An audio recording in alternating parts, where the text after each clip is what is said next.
Good evening, everyone. Assalamu alaikum. Welcome, everyone, in this leadership program, Student Leaders in Public Health in Pakistan. This is a leadership program basically run by three different organizations: Student Mission Pakistan, Kher-Kun organization, and Pak US Alumni Network. My name is my name is Azam Ali Sher, and I'm a project coordinator of Student Leaders in Public Health in Pakistan. This is our 7th training session, and topic of today's session is Global One Health, Education and Protecting Future Health. In this session, our guest speaker will be Dr. Deborah Thomson. Dr. Deborah Thomson got her B.S. in biology from McGill University, and then she got her Doctor of Veterinary Medicine degree from Tufts University. Dr. Deborah Thomson is basically a veterinarian, passionate teacher, and award-winning public speaker. For years, Dr. Deborah Thomson has been teaching so many different topics related to the One Health. Currently, she is basically running one organization called One Health Lesson, where she is teaching so many different One Health related particular issues in many different languages. Based on her teaching experience and recent feedback, the lessons she taught to different communities, different schools and colleges have inspired over 2,000 children around the world to consider a future in science. That's amazing. And also from the same platform, One Health Lessons, she has currently made 7 different age-specific, age-appropriate COVID-19 lessons, and those have been translated into over 70 languages and spectacularly including Urdu. So by over 400 volunteers. So 400 volunteers have helped her to translate her lessons into 70 languages. That's an inspiring story because we need to convey science, we need to convey all those health related issues at the global level to address those complex One Health issues. Besides launching the global One Health education movement, Dr. Thomson also has been involved in policy advising. She has recently completed her Science Policy Advisor Fellowship in the United States Congress in Washington, D.C., where she focused on the response to the COVID-19 pandemic and prevention of future pandemics, public health, global health, climate change, and other One Health topics. So from this brief introduction, you can see Dr. Deborah Thomson has been involved in so many different platforms to basically raise One Health awareness and convey one health related science to local community, starting from like 5-6 year kids to elderly people. So this is a very inspiring story and also a very inspiring journey for me and all of you, how we can contribute to address those complex emerging public health issues by using science communication. So without further delay, I would give this floor to Dr. Deborah Thomson, and she will be sharing her experience, and also she will be sharing how we can build a platform and how we can contribute to basically teach our generations to save their future health. Thank you very much. Assalamu alaikum, everybody. Nice to meet you all. And thank you very much to Dr. Sher for the kind invitation to be here today. This is my first talk in Pakistan, and I am thrilled to be here. Yes, I am Dr. Deborah Thomson. Nice to meet you all. Today we are going to be talking about global One Health education, particularly protecting future health. And the way we do that is by working together.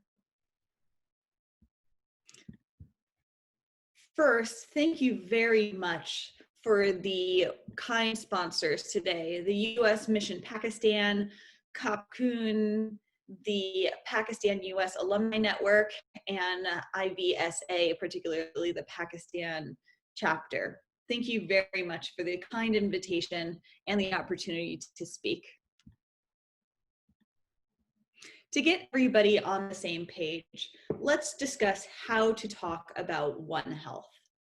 And the way I explain One Health to the general public and particularly to children, I say simply, One Health is the connection between public health, animal health, and environmental health.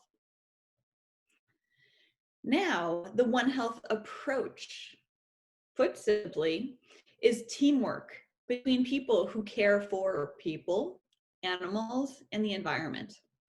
That's all One Health is. The One Health approach is teamwork.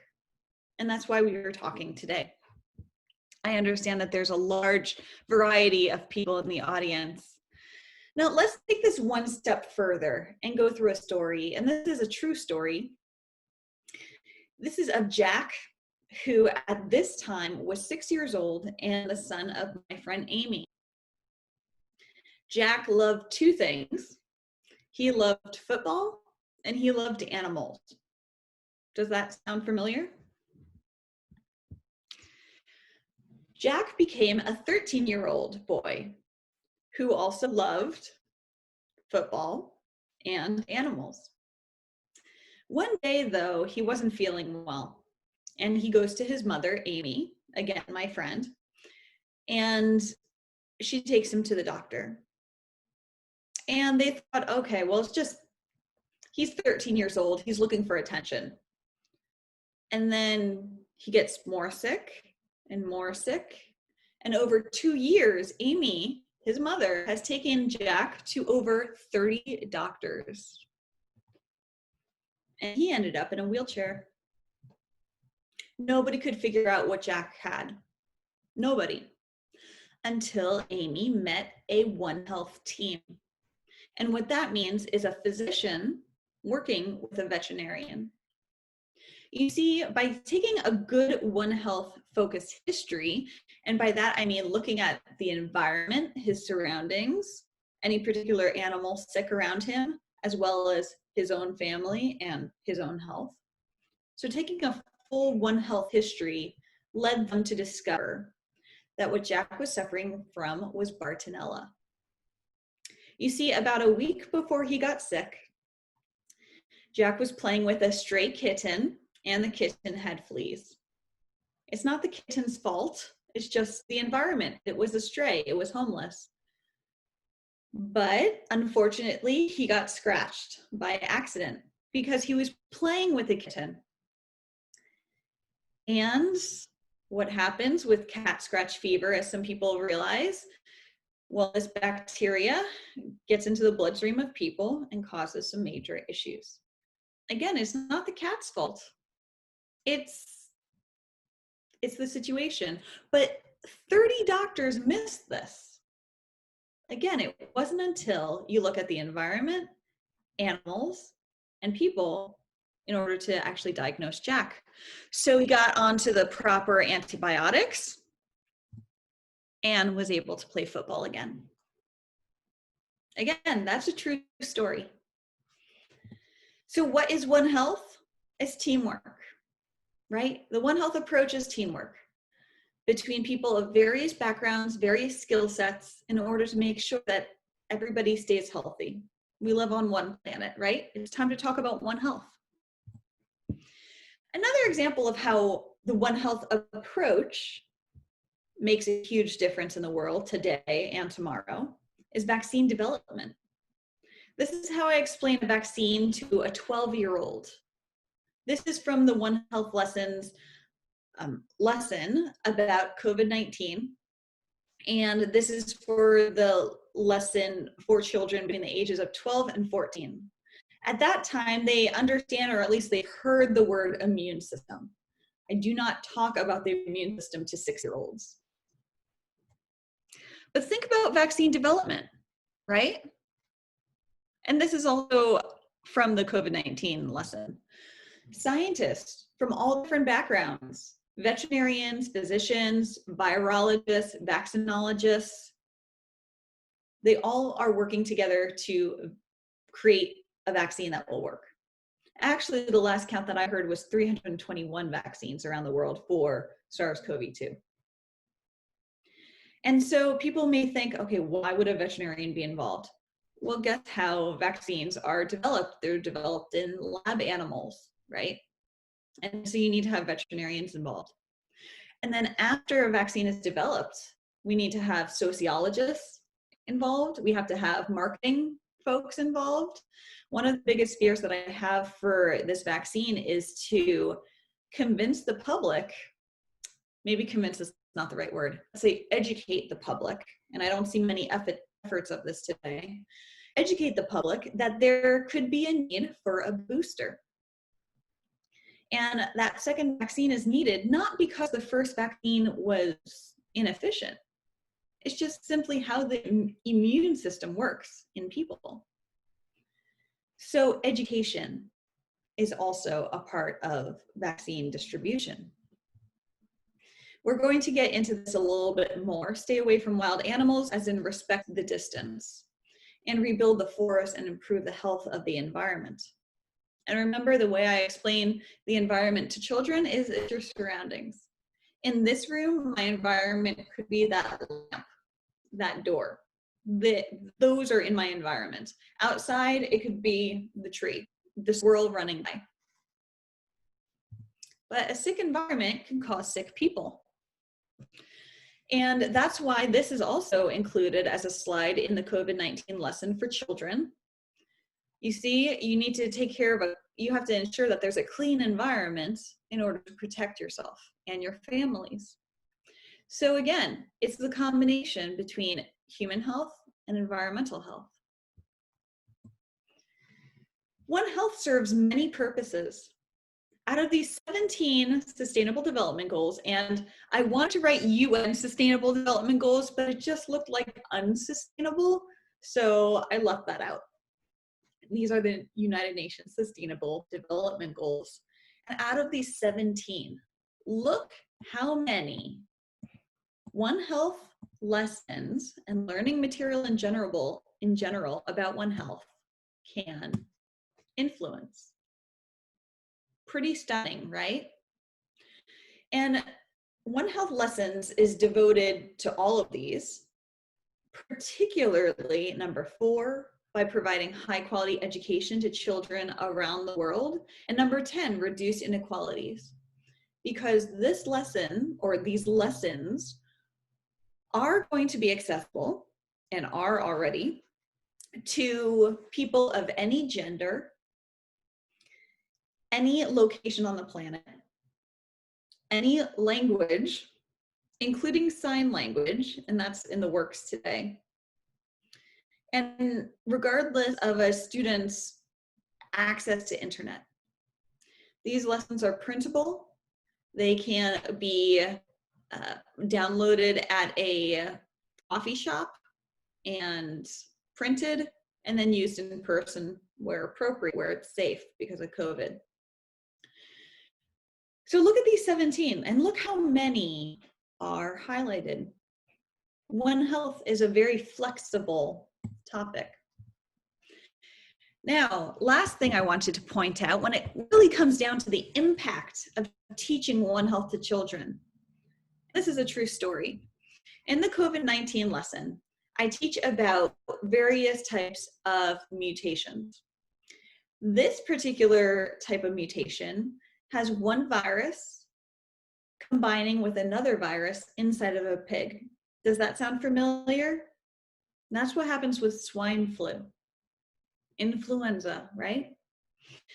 And there's an activity. All of these lessons are very interactive. The children play games. And keep in mind, the children, it's between the ages of 6 and 18 years old.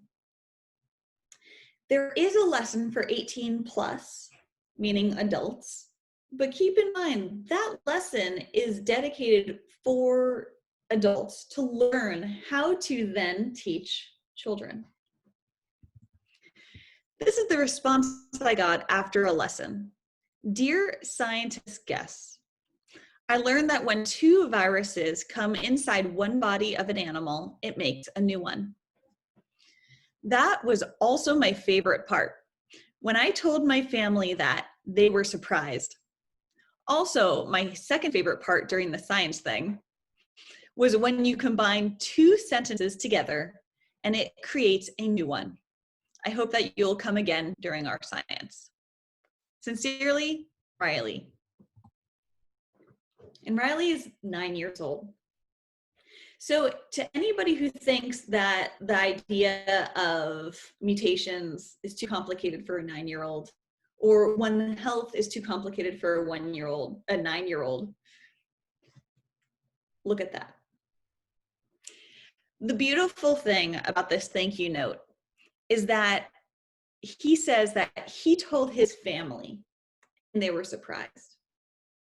And that proves that by teaching one generation, you actually teach multiple. When you affect families, when you educate families, it means that you educate communities. And education is power.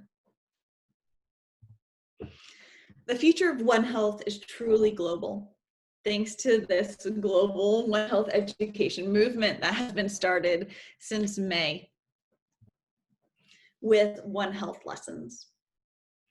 If you haven't yet, please feel free to subscribe to the YouTube channel where you can see a lot of educational material, One Health lessons. Join us on Facebook, Twitter, LinkedIn, and Instagram. We're actually starting a TikTok channel very shortly, so you're welcome to join in on that. But this is an example of me teaching back in 2018 about clean water to students in California, in the United States. Now, this is a standard series of slides that you see in the COVID-19 lessons. And I wanted to bring this up today because it is something that is so important, not only to understand, but to be able to communicate yourself so that everybody can stay healthy together. So let's go through this. You'll see here, this is a beautiful environment, right? A beautiful forest. All the trees are spread out. All the animals are spread out. There is no competition for food or shelter, or if there is, it's only minimal. And then something changes. The forest gets smaller, either because of people cutting down the trees for timber and lumber and charcoal, or because of climate change, or because the water source nearby was too dirty to support the living things nearby. So for various reasons, the forest shrinks. And look what happens to the animals. The animals are being consolidated in a smaller space. And when that happens, think about the competition for food and shelter. It increases. And when that happens, the cortisol level in these animals goes up. And just like for us, when we're stressed for long periods of time, our immune system weakens and we start to show more signs of disease. Well, that's a big concern, particularly given that a vast majority of infectious diseases come from animals. They're called zoonotic diseases. And look at these animals that are now out near people because they're forced out of the forest. The risk of zoonotic disease transfer is very high. You can only imagine with more people and less forest, you're going to have even more problems with disease transmission. That's why protecting the environment, protecting the forest, protecting the distance between wild animals and yourself is very important. Let's say, for instance, because of climate change or any other reason why all of the birds in the forest leave. Let's see what the consequences are. There are 5 changes here. Say if the birds that are seed dispersal birds are gone, well, then you can have less trees, right? There's not going to be any regrowth or not substantial regrowth. Now, the other thing that some birds eat are rodents, right? And when the birds are gone, like the eagles, the hawks, the mice population or the mouse population increases. When that increases, the fox population increases. And look how many animals are now found near people. Again, that's a big problem because that increases the risk of disease transfer. And that's why biodiversity is so important. once we change the amount of a population of an animal species, it's not just affecting that one animal or that one plant, for instance. It's the cascade effect. There are consequences to our actions. And this is why it's important to have society, the general public, on our side of science, so that when we make recommendations, they'll understand automatically why we make these recommendations, and they're more likely to follow those recommendations. So who can teach One Health? The answer is you. Everybody listening is capable of teaching One Health. And that brings me to the One Health Lessons Lesson Leaders program. Now, if what I say is too fast, or if you want to have a review and or share this knowledge with your friends and family and colleagues, well, then you're welcome to, again, go to the YouTube channel, just type in One Health Lessons, feel free to subscribe, and you can share this video with them. But the Lesson Leaders program is incredibly exciting because since I launched onehealthlessons.com on May 1st, with the 7 different age-appropriate lessons devoted to COVID-19 education, and I did that, number 1, because the world needs it. Number 2, because I didn't make the lesson for the English-speaking world. I made the lessons for the world. And with that acknowledgement and understanding, volunteers from around the world have signed up to translate these 7 different age-appropriate lessons into, at this point, 77 languages. Right now we have almost 600 volunteers around the world, and if you're one of them, thank you very much. Really appreciate it. Could not do this without you. But at this point, we're looking for more translators, of course, but we're also training up lesson leaders. Now, the Lesson Leaders program consists of a few steps. Step number 1 is to attend an online lesson, a training session that reviews how to speak to children of various age groups. These children are about 8 years old. These children are about 13. You definitely speak to each age group in a different way. Then you watch an entire One Health lesson on YouTube. On the YouTube channel, I actually recorded all 7 different lessons, and yes, they are all 1 hour, to children of all the age-appropriate groups. And then after you watch that lesson, then you have to pass a quiz. From there, you observe a live lesson. And the way we do that is One Health Lessons has partnered up with a nonprofit in California, western part of the United States, and that nonprofit has access to about 1,700 classrooms. So we pair up with teachers and we serve as guest science ambassadors, right? Guest science lecturers, and we deliver this free One Health lesson to them. After that, you teach the lesson, and you can have an assistant with you during the lesson in California. And keep in mind, this is all online, 100% virtual. The 5th step, and this is really the take home, is you take these lessons home. You can see that Urdu is one of the one of the languages that is now being translated into, lessons are now being translated into Urdu. We actually need a few more people to help us finish up the translation so that they can, the lessons can finally be brought into areas where Urdu is spoken. But after you get trained up in California virtually, then you bring home the lessons in your own first language, in your own communities. And after you teach 5 lessons on your own, in your own communities, Then you become a One Health Lessons ambassador.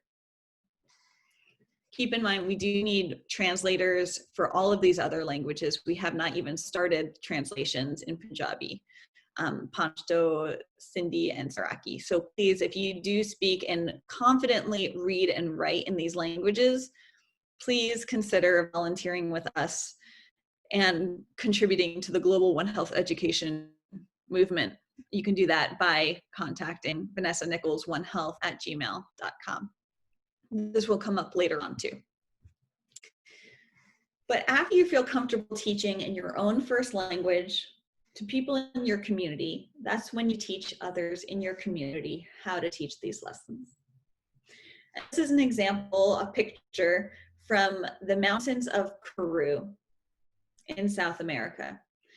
I don't know if you can see or not, but this is a slide from the COVID-19 lesson and it's translated into Spanish.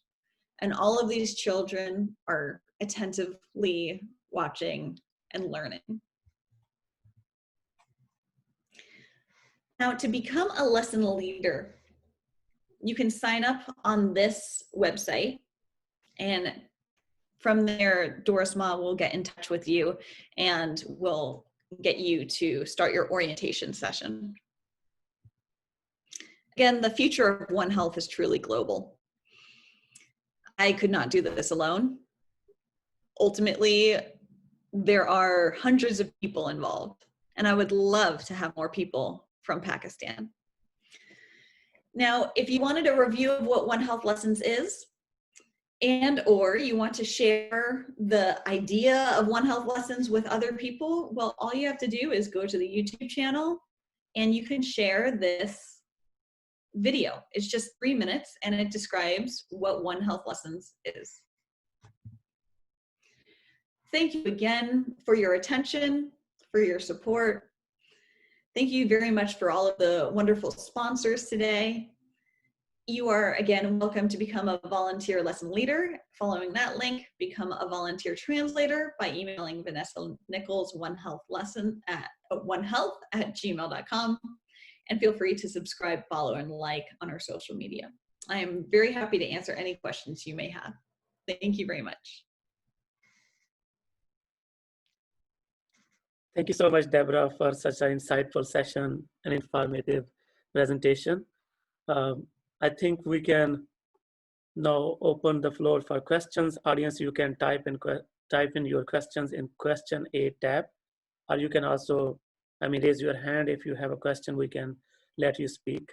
Nadia.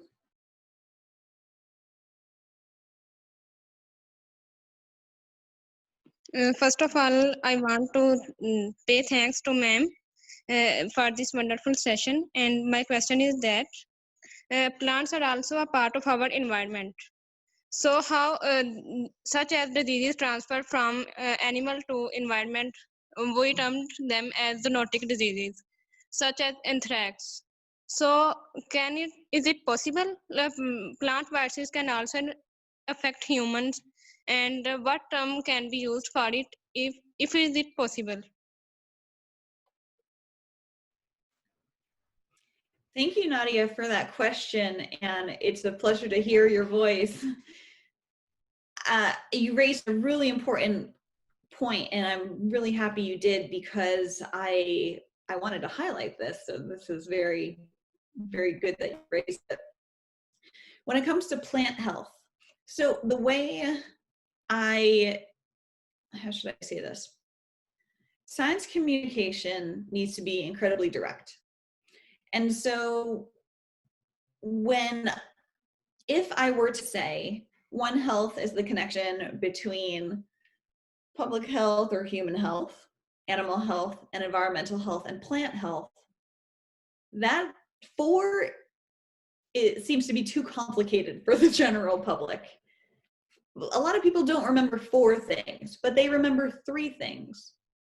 So that's why I put a picture of a tree in the area where the environmental health is. And particularly with children, when I talk about the environment, we do talk about trees. When we talk about species, we talk about species that are not just in the animal kingdom, but also in the plant world, right? To answer your question about viruses coming from plants, I myself am not aware, but it doesn't mean that it doesn't exist. I mean, science is absolutely fascinating to me, and I honestly don't know the answers to that. But once you know, please let me know. I'm on LinkedIn. I'd be really interested to learn. Thank you for the question. Okay, thank you, ma'am.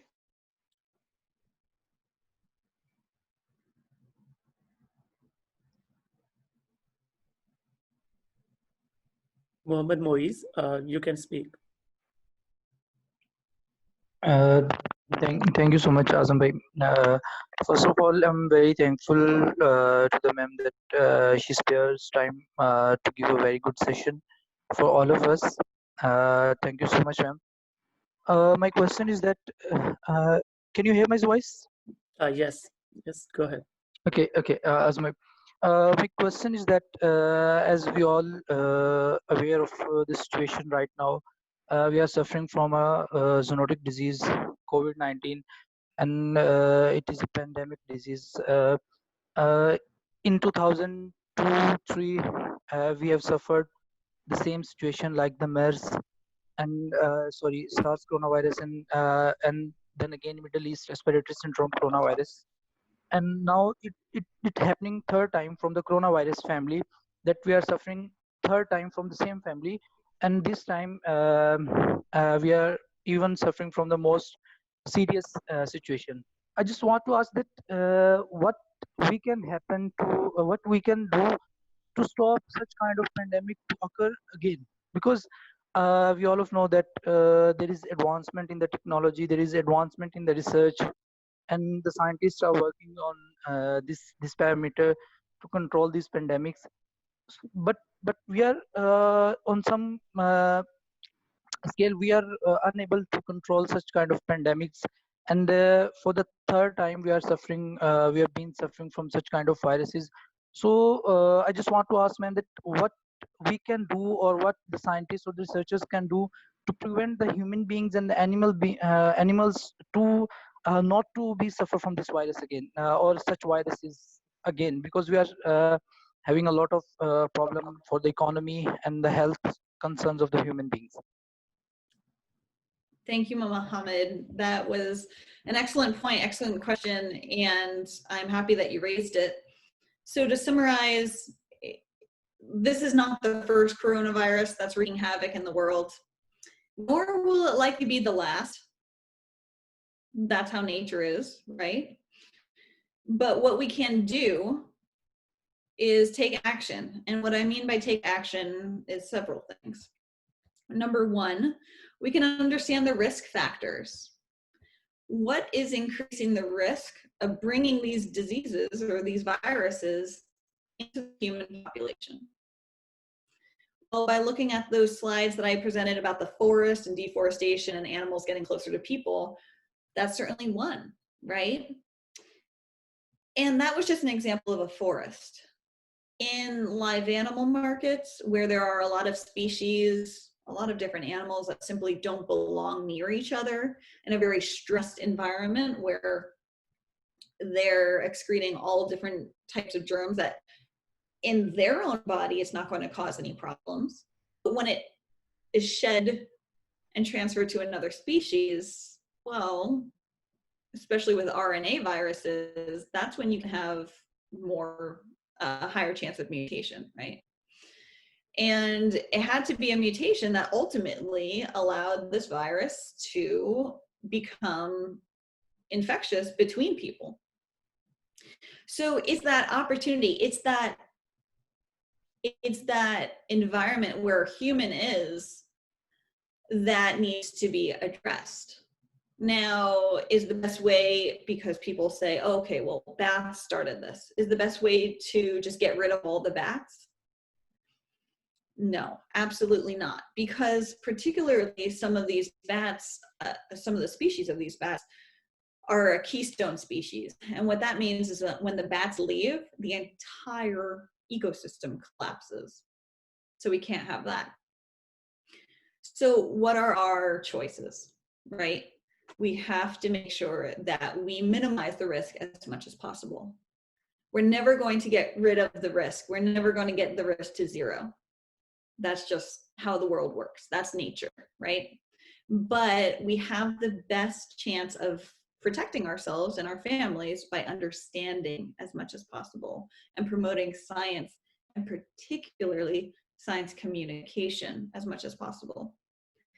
It's one thing to have the science community on board and in agreement that looking at the big picture, the environmental health, human health, animal health together is important. But that's only going to get us so far. We have to make sure the public understands this. And the way to get that is by educating the children. So that's actually, to answer your question, Mohammed, I feel like that's one of the driving forces behind One Health Lessons, is to educate the public so that they can choose to take certain actions and to improve the environment and the planet so that everybody can stay as healthy as possible. Thanks for the question. Thank you so much, ma'am, for your answer. And what about the surveillance among the people who are being in direct contact with the animals from the wet markets, or the surveillance among the animals? What dangerous pathogens are they carrying, so that we will be more aware of the dangerous pathogens before it came to human beings? What about the surveillance? It will be a good idea or not? Yeah, so your question is it a good idea to educate the public about the diseases that can transfer between different species? Yes. Yes. I'm asking, yes. Yes, I do believe that that's really important. When it comes to, say, avian influenza, for instance, bird flu, there's a lesson that I have been developing and that had been used in Africa already that teaches people that given the chance of bird flu in your community, you need to take extra steps to protect yourself and your family. So at this point, bird flu is endemic. It's here to stay, it seems, throughout a large part of the world. But it doesn't mean that people can get sick or should get sick from it. It all comes down to how we make adjustments in order to deal with the problems at hand today. Yeah. So it's education. Thank you so much, ma'am. Thank you. Thank you so much, Deborah, for answering that excellent question. I would just add, I kind of like resonate the same thing Dr. Thomson has already mentioned, that educating people from every scale of the life, it's very, very important. I remember one Nipah virus outbreak in Malaysia that went to also other Pacific region, Singapore and different countries, and then now in Bangladesh and India, different outbreaks are happening. That outbreak, basically virus outbreak, was started due to the same, like cutting some mango fruit forest and those kind of things, and bringing those bad contaminated fruits to the pig farms, and then ultimately pigs eaten those fruits, and then the virus got transferred from pigs to the pigs handlers, like kind of people working at the farm, and then they went back to the community and they brought the virus to the community, and it basically started like transferring in the community. So we have to basically educate people from every scale, kids, I mean, for future generations, volunteers working with different animal settings, environmental settings. And I also agree with the Moise that people working in like a setting, especially live animals markets or even live animals farms, they need more education, because those are the persons who will be contacting frequently between humans and animal interface. So that's a great question, and that's a great answer from Dr. Thomson. So we will move to the next audience person. I would just suggest please be specific, or maybe one question at one time, because we have so many hand raised and plus so many questions in the chat. Anand, you can speak. Okay, thank you so much.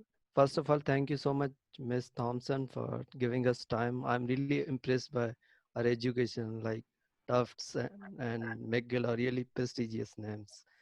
And so my question is more on your initiative that you have launched. So can you please delve further into this initiative and, inform us on how did this come to your mind that I should start this program of a lesson leadership? Thank Thank you. you. Thank you very much for the question. It's a pleasure to meet you here. Thank you. Honestly, It's our pleasure. It's our yeah, thank you very much. So it will make more sense if I tell you a little bit more about myself that wasn't yet discussed. So before veterinary school, I was teaching in primary schools and secondary schools and also teaching adults. I was teaching adults English as an additional language for them, English language learners. And I've always loved teaching. I think it's a lot of fun. And I think that you can have a lot of influence and you can actually change the world with teaching. And then I went to veterinary school because that was ultimately my goal. And there at veterinary school, that's when I first heard the term One Health. And when I heard that, I was already in my late 20s. And when I heard that, I thought, why didn't I learn about this 20 years ago? My bachelor's degree is in biology, but it was very heavy in ecology. And so the environmental health component and human health component, and certainly animal health, I mean, the One Health concept made sense to me already with that background. I just never heard the term. And then, so after veterinary school, then I became a clinician, and I was always on a daily basis thinking with the One Health mindset. If there was a patient, a dog or cat, for instance, coming into the clinic and they have ticks, well, then I had to, number one, make sure that the tick preventative, the tick medication was working in the area of the country because there was resistance that builds up for ticks. But I also have to educate the owners that if there are more ticks in the house, then that presents as a problem for the family, right? There are tick-borne diseases in animals and there are tick-borne diseases in people. So I always thought with the One Health mindset. After hours, so after I'm done with my 10-hour shift in the hospital for fun, I go home and I create lessons about One Health. And then on my days off, I have been going into classrooms in California and teaching these lessons. It wasn't until COVID came around when I finally decided, okay, I'll finally get a website. I was dragging my feet for about 10 years of getting a website. But one of my friends did that with me. And he's a software designer, but he was actually teaching One Health lessons with me in California in the classrooms. So he was already a One Health advocate, as we say. And then from there, 2 weeks after I launched the website, I just put out the notice on LinkedIn that I'm interested to have people translate for the same purpose as I said before. I made this for the world. I want everybody to benefit from this. And it just, I was hoping for maybe 2 people to sign up. Now we're at 77 languages for translation. So it just blossomed. And it was a dream. It started off with a dream, and fortunately, it's a reality now. Thank you very much for the question. Thank you. That's really great. I mean, that's great to hear. That's awesome. So see, audience, like how we can start like a small things from like a small step, and then we can build the whole tree. You know, this is like a exciting journey. When I heard about One Health lessons, I thought it's really like a wonderful idea, because we need to have one kind of a platform where we basically can teach our generations. You know, and I really appreciate Dr. Deborah Thomson. She started this initiative, and particularly she is honestly like inviting so many people from different countries, because her idea is not to just teach English speaking people, but teach One Health all across the world. So this is a very inspiring, and that's why I encourage all of you to be part of this journey, and then also start these kind of initiatives from your own end, you know, so you can also like leave some kind of a legacy or asset for the future generations, So that's great. Thank you again, Deborah, for this initiative. So the next, Shifa Yusuf.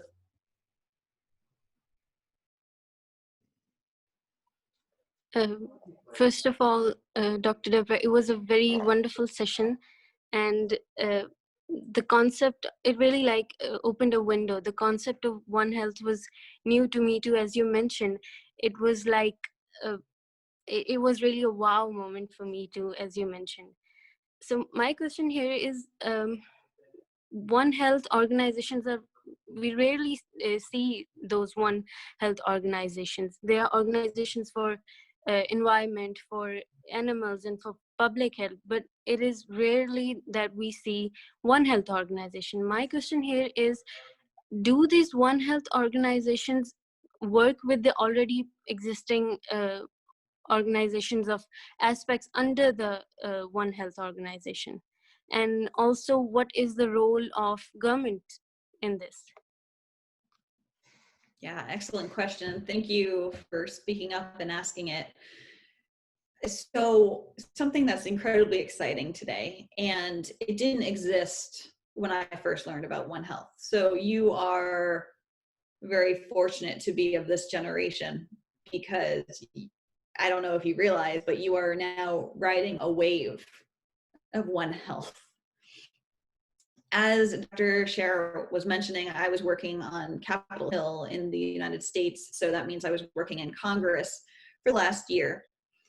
And there, I started in October. And in October, I started writing this piece of legislation, this bill that ultimately passed the Senate, which is half of Congress.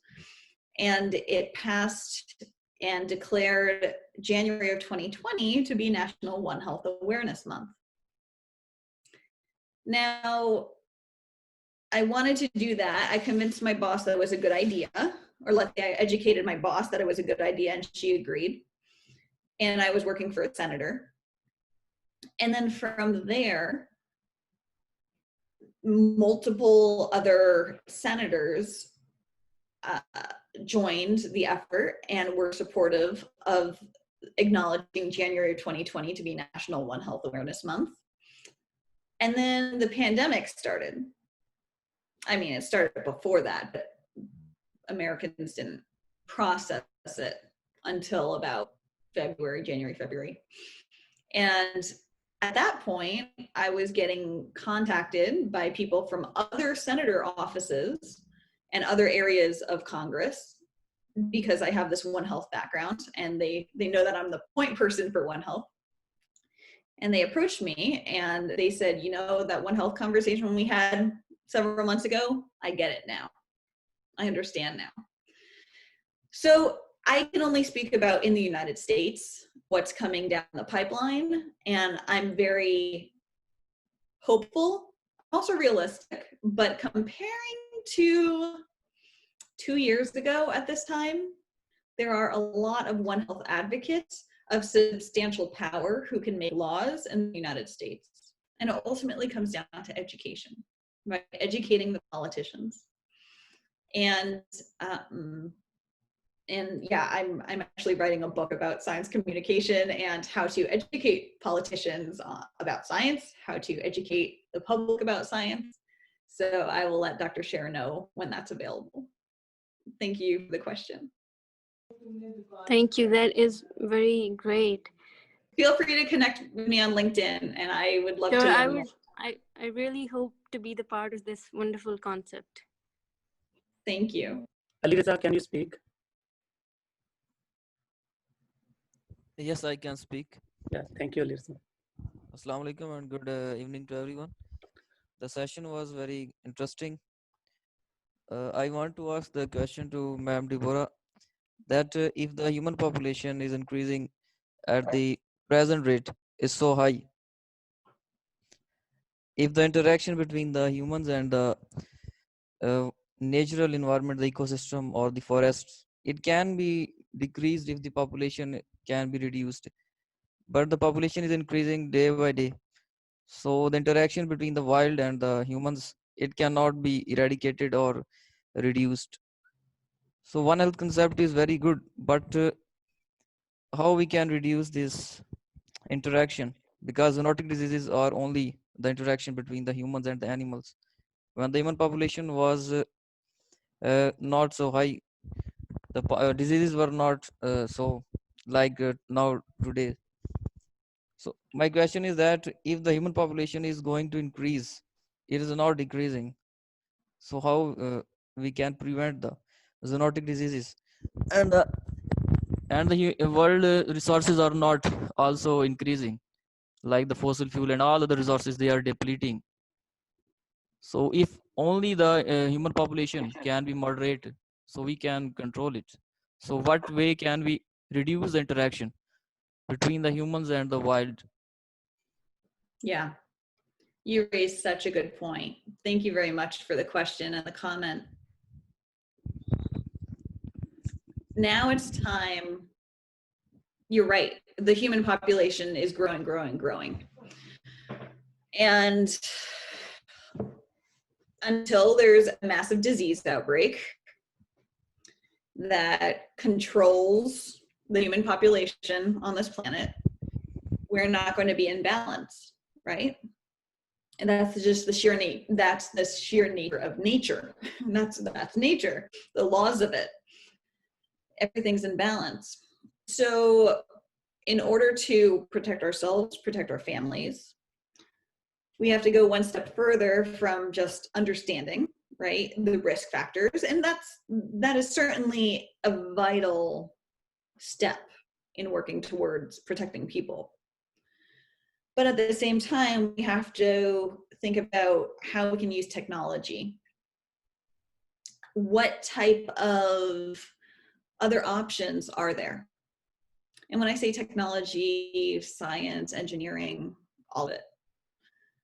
And so, for instance, for food security, right, for areas of the world that don't have enough food, and particularly meat protein, there are some people who have to go into the forest and hunt in order to have appropriate nutrition. Well, then an option is to provide adequate crops that can also provide sufficient protein source, with modifications, of course, in order for them to be as healthy as possible without relying on the animals. So I think that we're hitting a critical point in the world where either nature will beat us as a human species, or we need to think outside the box and focus on science as much as possible, at the same time as science education for the public to make sure that everybody's on board. You asked a really good question. Dr. Sher, these are excellent questions. This is amazing. Yes, Yes, I think, thank you thanks so for much. your response. Ali, go ahead. Yes, sir. Thanks for your time and for your efforts. Thank you. Yeah, these are excellent questions, and I'm really amazed, how people are engaged in those kind of initiatives, and I really appreciate all of you guys, you are coming here and listening our talk and presentation, and then sharing your feedback and asking those questions. We can take one more question and then we can conclude. So that person is working on the microphone. Could I answer something that keeps coming up in the chat? Ask about why should veterinarians or people in general stay away from wild animals? Veterinarians, speaking as a veterinarian, we have a responsibility for educating the public, right? Out of everybody who can approach wild animals, we are the ones who can, because we understand the importance of PPE, personal protective equipment. We understand about the zoonotic diseases that our patients can come to us. One of the things that I learned very early on in veterinary school is, what are the things that can hurt me from my patients? It's not just the claws, it's not just the beak, right? Or the teeth, it's the diseases. So we have a responsibility of not just protecting ourselves, but also making sure that everybody is aware of the risk factors. Now, yeah, I just wanted to bring that up. So, because I saw it as a recurring question. Thank you.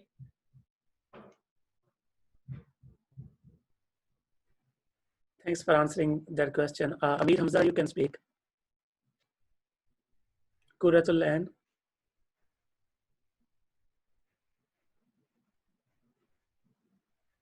Can you hear me? Yes. Okay, so my question is that it is 2020 and we can aware people, but I think it should be a continuous process. Like we do aware people, but it remains in that period of time. So how about making it a habit? Like we should make a greater impact to the policy level and bureaucracy level. We should like involve bureaucrats and policymakers. By that, it will be an immediate impact and mass impact. So how can we like make policies and play our role like that? The way to make policy is to move people. Policymakers, lawmakers are reliant on their constituents, their voters. Hello.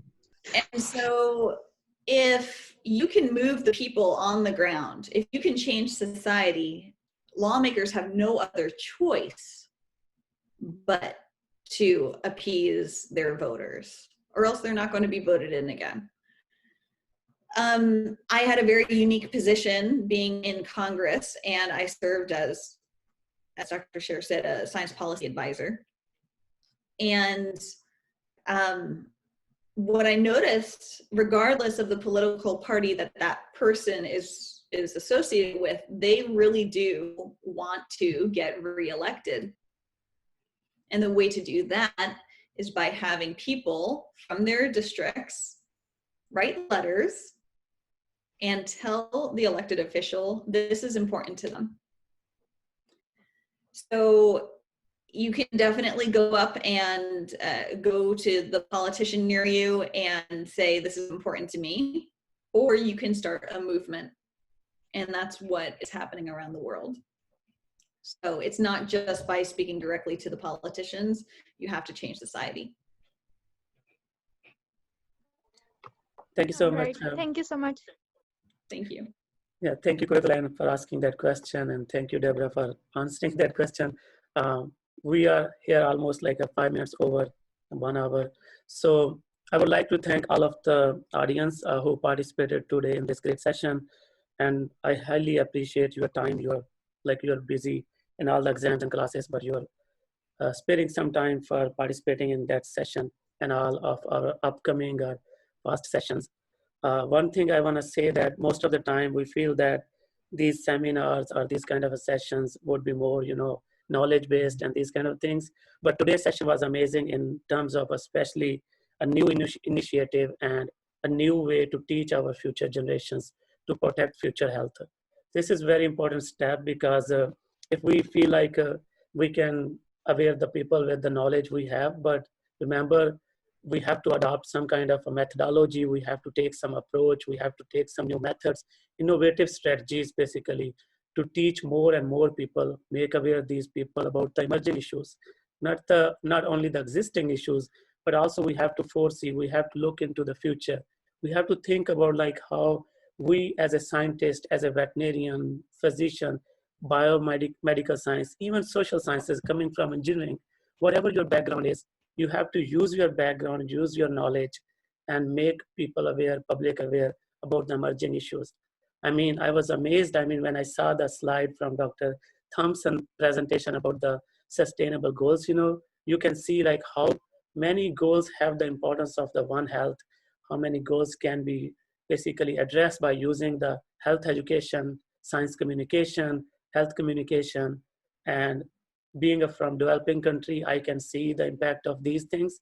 We people, especially when we are students, we feel these are not important things because we are only focused on getting grades and GPA. But when you come to the professional degree where you want to make a difference and positive difference, especially impact in the society, then you think about what is the way I can change so many lives by using something, These are the ideas, these are the platforms where you can start from small and ultimately you make a big flat platform for the humanity. I once again thank you so much, Dr. Thompson, for joining us today in this session.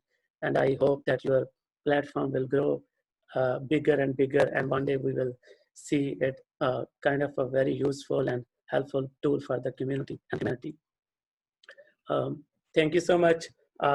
Just one small announcement that our team will be sending a small survey that based on One Health knowledge assessment, and you guys will be getting that survey in your email, and then you will be filling out, and then we will be sending out a small certificate, a beautiful certificate from the Kher-Kun organization to all of you. And then we will also include in that email some different links from Dr.Deborah Thomson organization. So you guys don't need to worry about the links. We will include those links. We will share the flyer in that email so you can get in touch with Dr. Deborah Thomson and her team.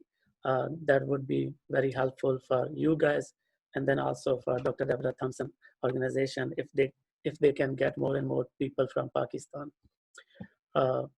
Stay safe, stay strong, live long Pakistan, and then I'm going to conclude this session. Dr. Deborah Thomson, if you have a few words to say, just go. I just wanted to say thank you again for this wonderful opportunity. Again, this is my first opportunity to speak in Pakistan, and it's been an honor and a pleasure. Thank you again. Yep. Thank you so much, and have a wonderful evening and wonderful night in Pakistan, and rest of the wonderful weekend at USA. Thank you so much. Thanks, Dr. Deborah Thompson. Good. Bye. Thank you.